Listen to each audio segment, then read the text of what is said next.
What's up mga par? Alas 9 na po pala ng gabi dyan. Tamang gayat pa po ako ng karne. At nagtataka kayo kung para saan yan po. Para po pang ulam bukas. Dala pala po yan ng asawa ng aking kapatid. At naprosin po pala yan. Baka masayang at pinadala sa kanya. Ito po ako po nautusan gumayak. At natatawang-tawa po ako dyan kasi medyo makulat na yung karne. Medyo inahing baboy na yata tong karne na to eh. At medyo nahihirapan pa ako dyan.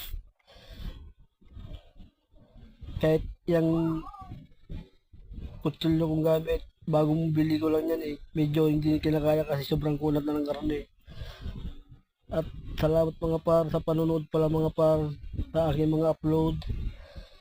Sana mga par balang araw